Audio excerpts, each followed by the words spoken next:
Para empezar nuestro estudio de hoy, apreciaría que me ayuden respondiendo la pregunta que voy a hacer y así enriquecemos el estudio.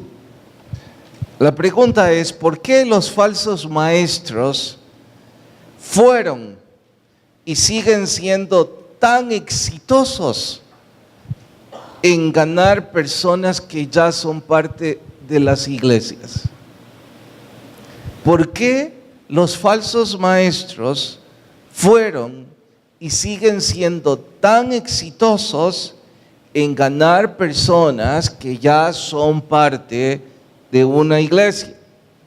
Recalco, ellos no son exitosos llevando a sus congregaciones personas sin fe alguna. Ellos son muy hábiles sacando de las iglesias a personas que ya tienen algún tipo de fe. No son hábiles mar adentro. Creo que ni siquiera se atreven. Son muy hábiles en una pecera.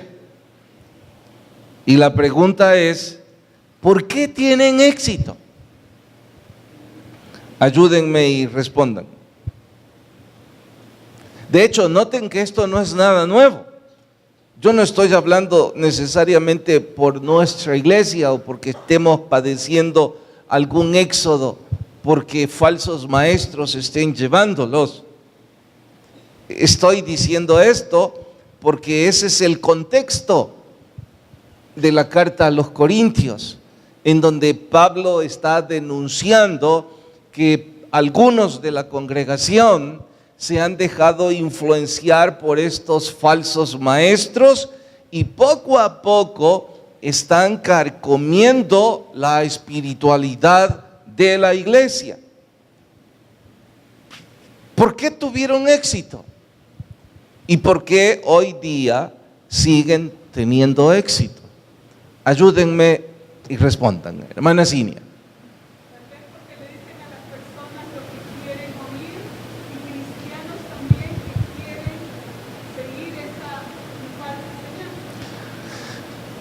Ellos son hábiles diciendo mentiras y las personas están deseosas de escuchar mentiras para hacer lo que quieran y así opacar su necesidad de fe.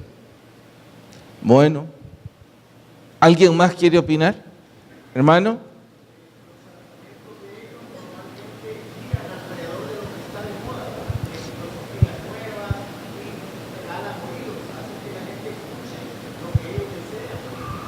Para quienes no escucharon, resumiendo, dice que ellos son hábiles argumentando lo que está de moda o cosas nuevas dentro de la fe y prestan oídos a que la gente sea escuchada y eso como que forma una química que hace que las personas vayan en pos de ellos.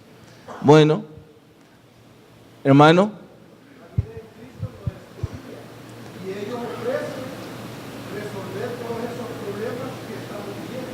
¿Usted está leyendo adelantado la carta?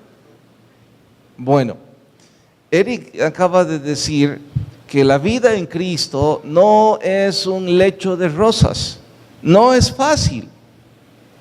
Y que hay muchas personas que lo que quieren es una religión fácil, una fe sencilla que ellos puedan seguir como les dé la gana. ¿Alguien más? Aquí el hermano y finalmente con Julio. Falta de estudio bíblico. Bueno, hermano atrás, Julio. Porque tienen la ayuda del diablo. Bueno, pero el otro extremo tiene la ayuda de Dios. Bien, tenemos ahí 5 respuestas. Antes de sumarlas, voy a agregar algunos detalles. Entre otros, si no todas, una gran cantidad, y ese gran de veras es grande, de sectas que hoy día pululan en nuestro medio, deben saber, surgieron con personas que alguna vez fueron parte de la iglesia. No digo de la iglesia de Cristo, fueron parte de una iglesia sana, como la iglesia en Corinto. Alguna vez fueron parte de esa congregación. No voy a profundizar en distintas sectas porque eso es otro tópico, pero puedo decirle con certidumbre que el origen de varias de las sectas de nuestro medio arrojan esa verdad. Quienes se convirtieron en pioneros de esos grupos fueron líderes de alguna iglesia evangélica. A las razones que ustedes ya dieron se les pueden sumar otras, pero voy a intentar resumir lo que ustedes han dicho en lo que hermano Eric dijo, porque ese es el contexto de lo que Pablo dice. Pablo demostrará que las personas, algunas de esas personas, las que son fácilmente movidos por falsos maestros, llegan a las iglesias esperando recibir, no esperando dar. Y no estoy hablando de dinero, cuidado. Estoy hablando de que ellos quieren recibir un milagro. Ellos quieren que Dios cambie a su esposo, que Dios opere un milagro en el banco y el banco de forma, quién sabe cómo, condone la deuda. Ellos esperan que el doctor en la próxima consulta diga que los exámenes registran que todo ha mejorado increíblemente. Una cantidad de personas esperan eso de las iglesias. Y en efecto, eso de vez en cuando sucede. No hago mal en decir de vez en cuando. Eso frecuentemente sucede porque Dios es bueno y obra milagros así mucho más grandes. Pero usted no ama a un hijo porque es milagroso, usted ama a un hijo porque es su hijo. Estas personas no aman a Dios porque Él es Dios. Ellos esperan que Dios haga algo en sus vidas. A eso agregue, vienen a las iglesias, algunos de ellos, demandando recibir un buen alimento espiritual. Casi exigen que haya un grupo de música que satisfaga sus expectativas musicales. Desean tener un buen predicador y exigen que sea un buen pastor sin mayor mancha. Quieren que sea cómodo el templo. De hecho, algunos reclaman porque hay mucho aire acondicionado, otros porque no hay. Pero esas personas de las que estoy ahora hablando, ni en broma vienen con un espíritu de dar. Ninguno de ellos vienen con un compromiso de ninguna naturaleza. Para ellos, sacrificio en cuanto a su fe no es un vocablo que esté en sus labios. Para ellos, entrega al prójimo no es parte de sus vidas. parece que creen que las iglesias son entidades de servicio para beneficio de ellos.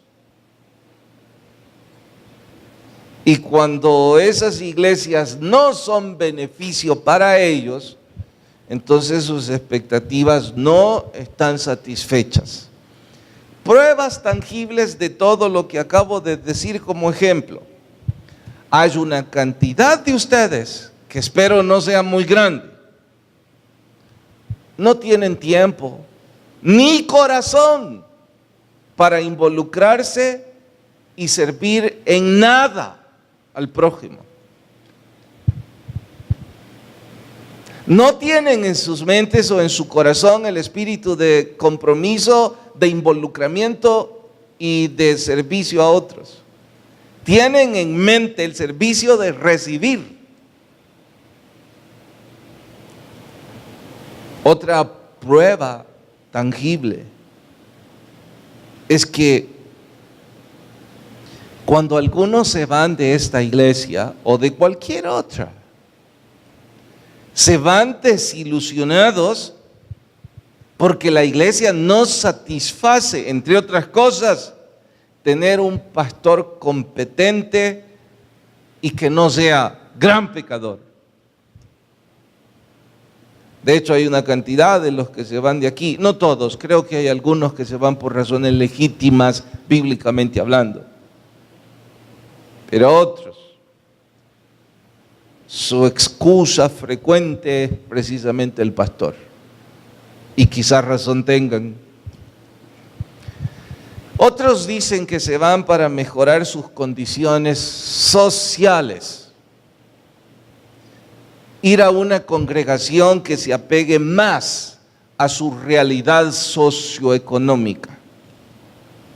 Otros se van por problemas personales con miembros de la congregación, ya no solo el pastor, sino cualesquiera otros. Bueno, note, en esos casos que acabo de decir, todos suman lo mismo. Como vienen con la expectativa de recibir y no de dar, cuando no se sienten que están recibiendo, pues entonces esto ya no satisface su expectativa. Y ese es el punto que Pablo ahora va a decir distinto a como Eric lo dijo. Pablo va a decirle a los corintios que el compromiso, el sacrificio y el compartir es parte de la vida cristiana. Es parte de una fe legítima. Y que cuando hablamos de compromiso, sacrificio, estamos también hablando de que la vida en Cristo no es sencilla. De que la fe en Cristo no es venir una vez por semana o dos, sentarme cómodamente en una silla que otros han invertido para que esté en ese sitio. Mientras yo cómodamente sigo recibiendo. Pablo está por demostrarles que la fe en Cristo a veces, debido al compromiso, al involucramiento, al sacrificio, trae angustias, que a veces trae tribulación, que a veces se vuelve difícil, pero que eso es parte de la vida en Cristo. Claro, los que están por razones no genuinas en esta congregación, esto no lo van a disfrutar nada. De hecho, yo voy a anticiparme en decirles a aquellos de ustedes que vienen únicamente esperando recibir. No creo que disfruten nada de lo que sigue en este estudio. Porque Pablo está a punto de mostrarnos 4 paradojas en donde deja establecido que la vida en Cristo que la fe implica compromiso, sacrificio, entrega, y que eso conlleva momentos difíciles. Bueno, yo creo que la misma palabra sacrificio grita por sí sola. Dice que deberíamos dedicar un poco más de tiempo para involucrarnos y servir a otros, cosa que cantidad de ustedes no están interesados en oír.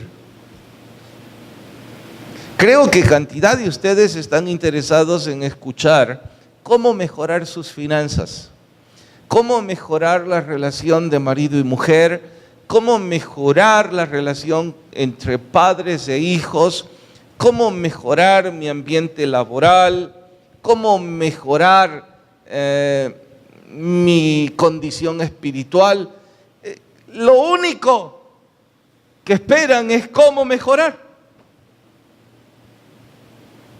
Pero no esperan que de pronto el apóstol mencione 4 paradojas en donde demuestra que la vida en Cristo significa angustia, problemas, confusión. Cuando descubren eso, bien dijo alguno de ustedes, prefieren escuchar las mentiras.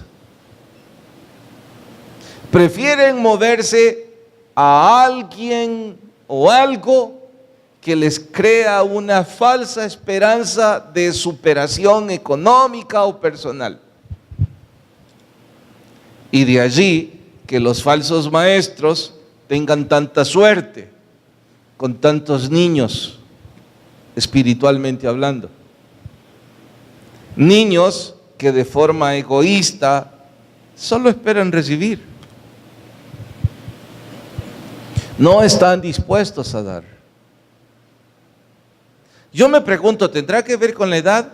Algunos de los profesores del colegio me explicaron el otro día que la psicología enseña que hay una etapa de crecimiento en la niñez en donde ellos es natural que se vuelvan egoístas y no quieran compartir, pero que es nada más una época y que es una época en la que los maestros o los educadores o los papás debemos insistir en ellos para crear en ellos un espíritu de compartir, un espíritu de que hay un semejante.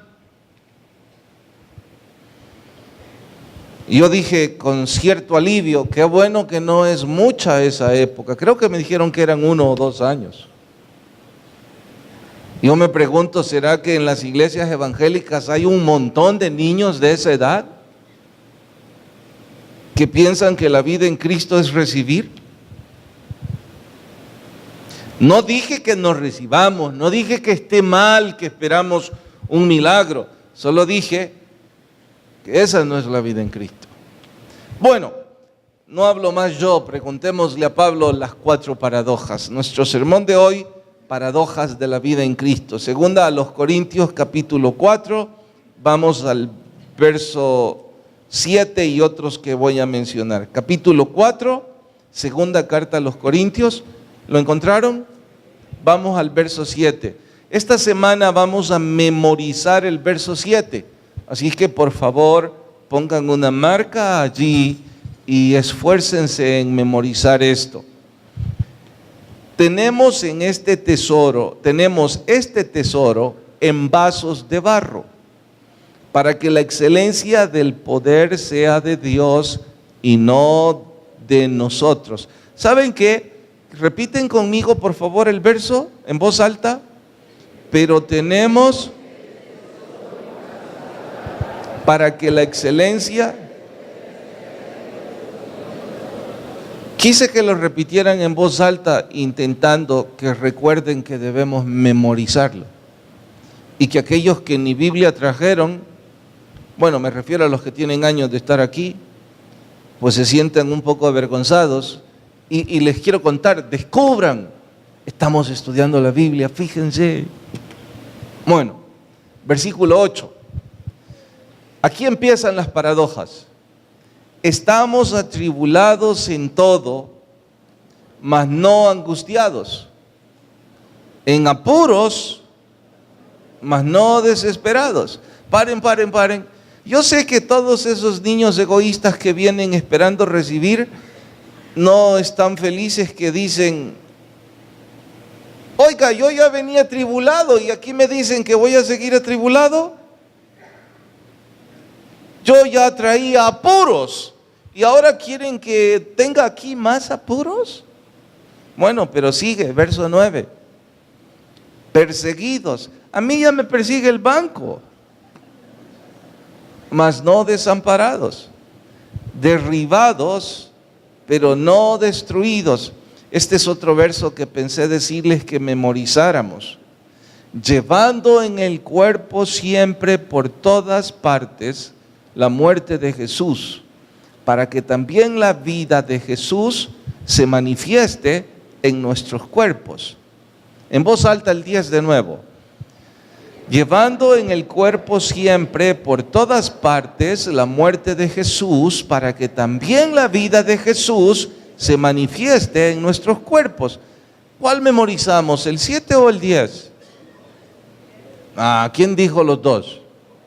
Les voy a preguntar los dos el miércoles. Pero por ahora, ¿cuál memorizamos? ¿Quiénes quieren el 7?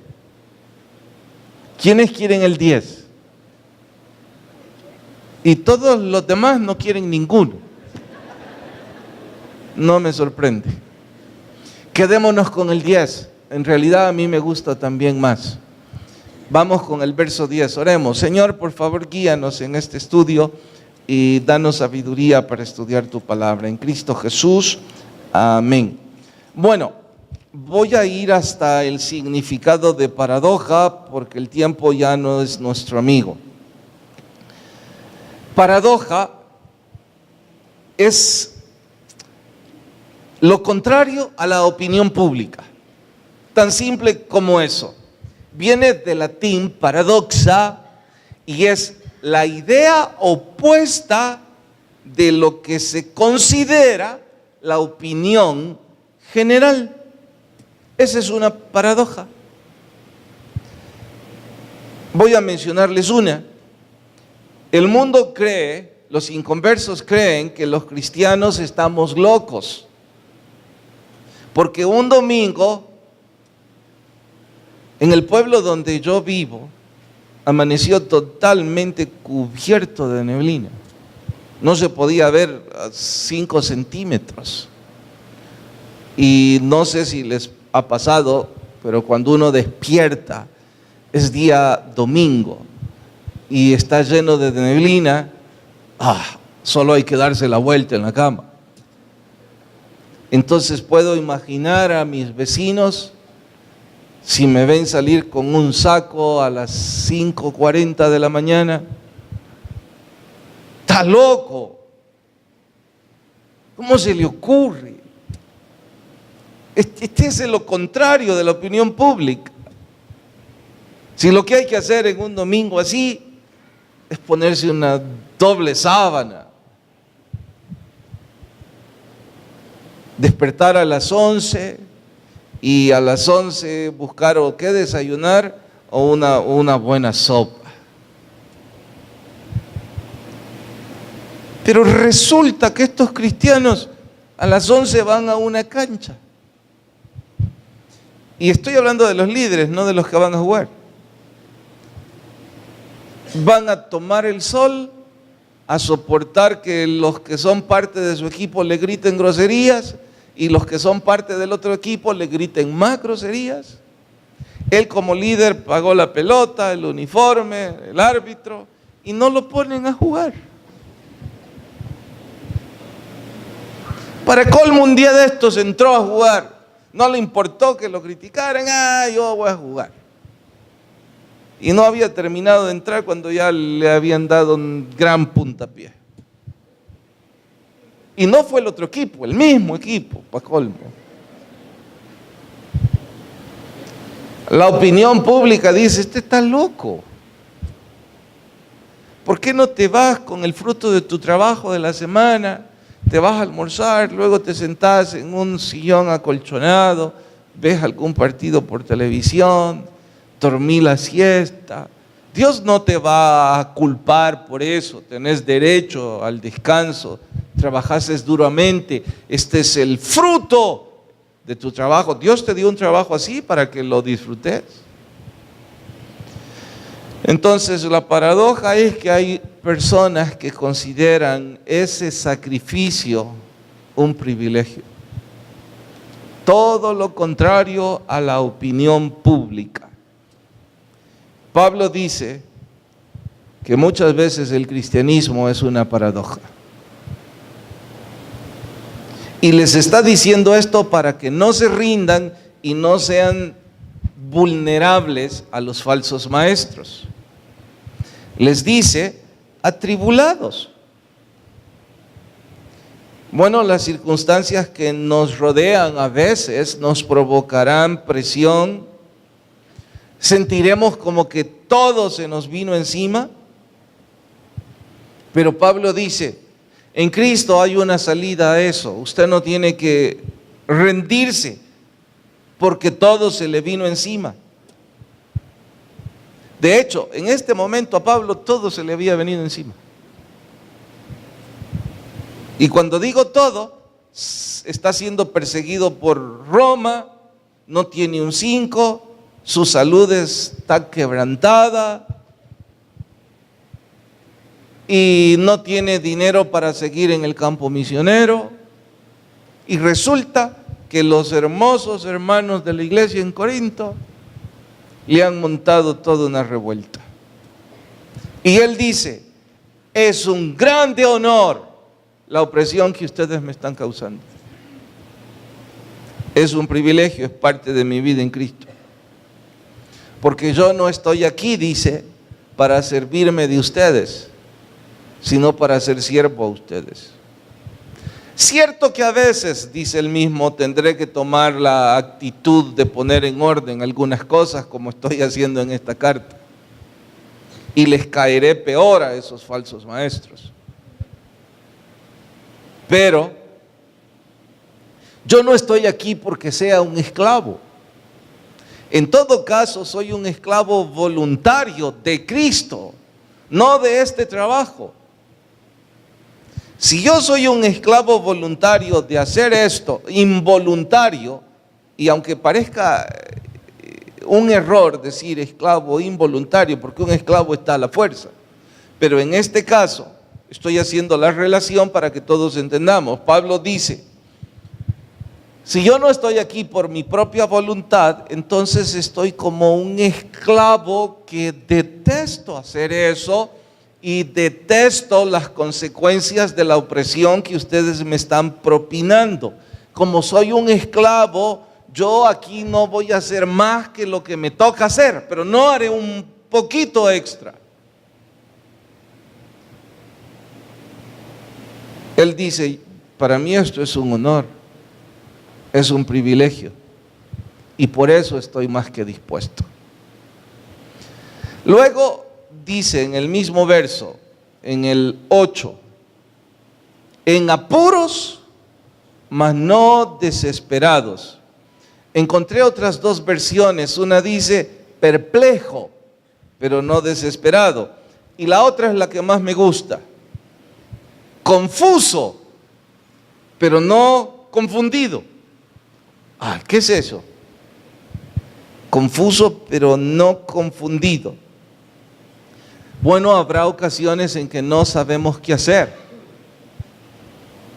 Y eso provoca una confusión hacia dónde debemos dar el siguiente paso. Pero eso no significa que no vamos a dar el siguiente paso. Solo significa que debo esperar un poco en que Dios me dé la dirección necesaria para seguir adelante. Les cito el ejemplo de Hechos 16.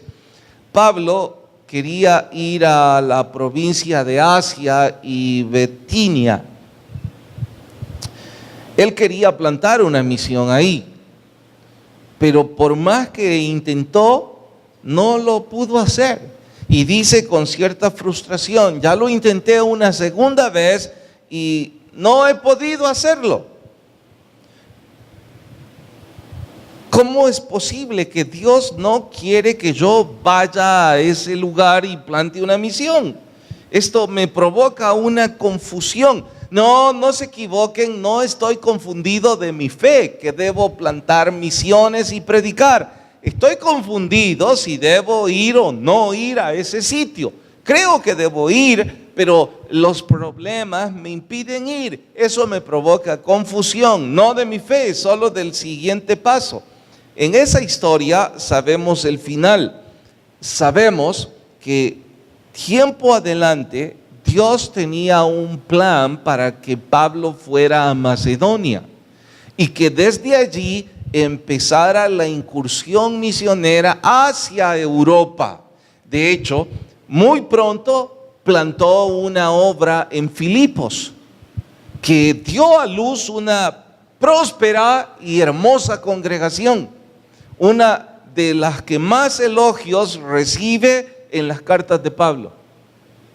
Bueno, Dios tenía planeado todo eso, no hacia Asia en ese momento. Eso lo tenía aturdido, pero su fe no se había quebrantado.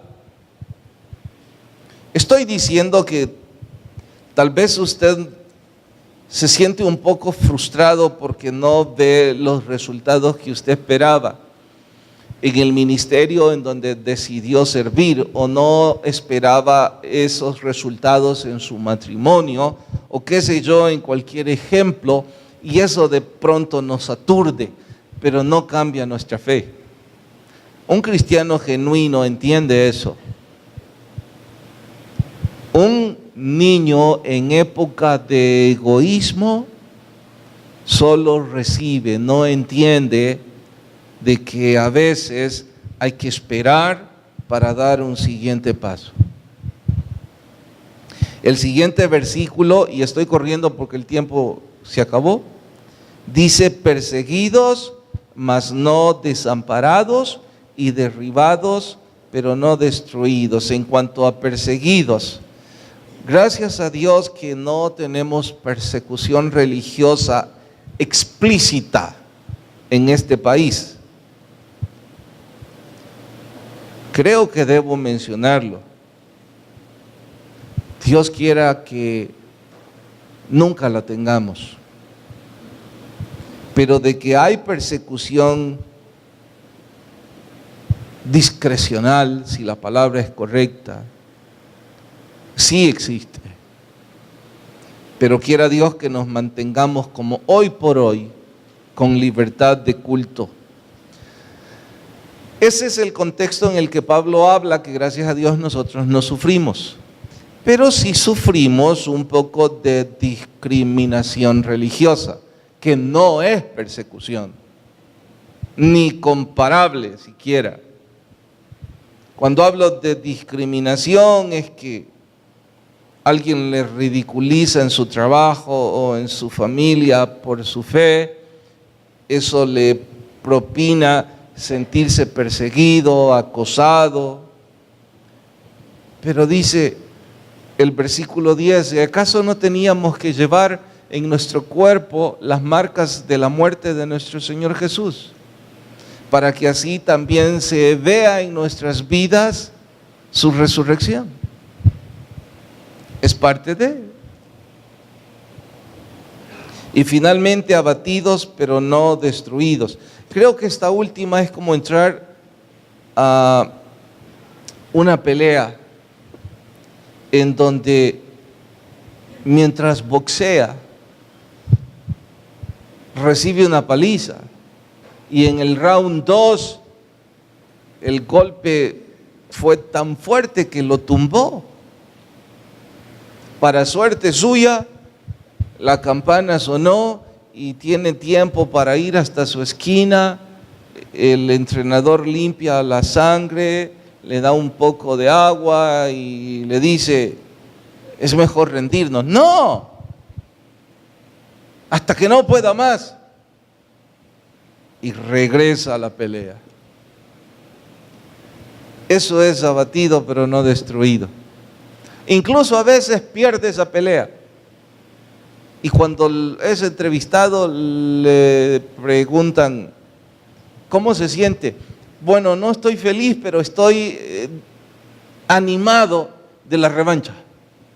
Pero si mire, tiene los ojos inflamados, está sangrando, díganme cuándo.